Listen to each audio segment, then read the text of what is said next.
Holy crap. Of course, as soon as I turn the camera on, it dies down, but we just got hail.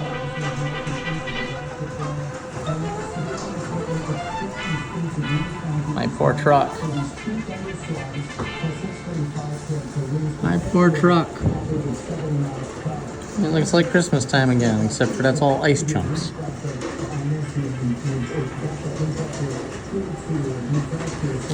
By the way, we're currently in a tornado warning. And I probably should go to the basement. But I'm a Wisconsinner. And we don't do that in Wisconsin. Ooh, I don't know if you can see it. That's a big chunk there. It's melting pretty quick though. Great. Well, stay safe everyone.